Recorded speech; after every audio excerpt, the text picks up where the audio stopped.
حضرت امام محمد بن حنبل کا دربار لگا ہے. ایک خاتون پردے میں سمٹی ہوئی مسئلہ پوچھنے آئی. حضرت ایک مسئلہ پوچھنا ہے, پوچھئے.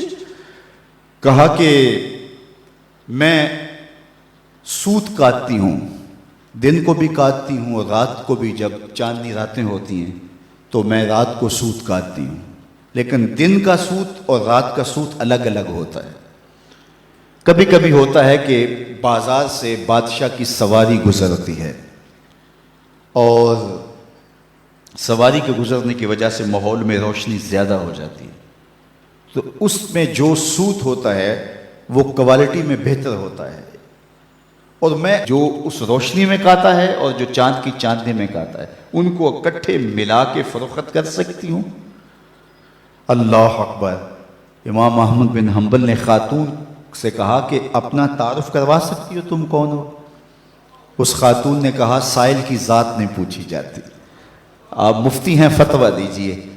فرمایا نہیں, بعض مسائل ایسے ہوتے ہیں کہ سائل کی حیثیت سے مسئلے کی نوعیت بدلتی ہے, آپ کو بتانا پڑے گا کہ آپ کون ہیں. اس نے کہا میں بشر حافی کی ہمشیرہ ہوں. کہا خاتون تمہارے لیے جائز نہیں ہے. امام شاہ احمد رضا خان فاضل بریلوی علیہ رحمہ ایک دعوت پہ تشریف لے گئے, تو اس نے انواع و اقسام کی چیزیں رکھی.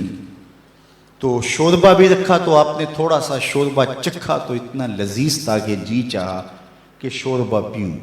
تو صاحب دعوت کو بلایا, کہا کہ اگر تم اجازت دو تو میں شوربہ پی سکتا ہوں. اس نے کہا حضرت یہ سب کچھ رکھا ہی آپ کے لیے.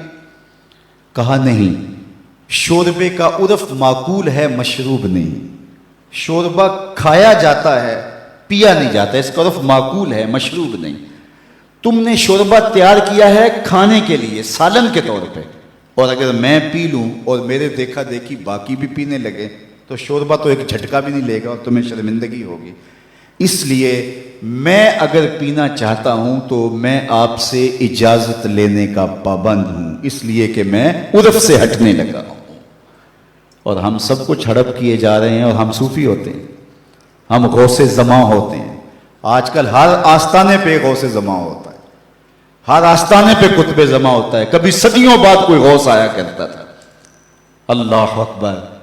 کیسا طوفان بدتمیزی مچا ہوا ہے, اور کیسے القابات کی بے توقیری ہو رہی ہے. ہر لئی میں رازدار دین چھپے. اقبال نے کہا ہر کمینہ دین کا رازدان بن کے بیٹھ گیا ہوا ہے. تو یہ ہے ہمارے بزرگوں کی احتیاطیں, یہ طریقت کا مزاج ہے. علامہ اقبال نے ایک جگہ لکھا ہے کہ جب تصوف فلسفہ بننا چاہتا ہے تو فقیر کی روح اس سے بغاوت کرتی ہے, اور اگر تصوف رہے تو کون تصوف کا ماننے والا نہیں ہوگا. آج گلی گلی جو صوفیاء اور اولیاء اور تصوف کے خلاف لوگ بولتے ہیں, انہوں نے جو تصوف دیکھا ہے انہیں بولنا چاہیے. اگر حاتم السم کا تصور پیش کیا جائے, اگر احمد بن حنبل کا تصوف پیش کیا جائے, اگر اعلی حضرت کا تصوف پیش کیا جائے, تو وہ کہیں گے اس تصوف پہ تو ہماری جان بھی قربان. تو یہ تصوف کی حقیقی روح ہے, یہ تصوف کا حقیقی رنگ ہے. لوگوں کو اذیت میں مبتلا نہ کیا جائے, لوگوں کو تکلیف میں مبتلا نہ کیا جائے, لوگوں کو راحت پہنچائی جائے.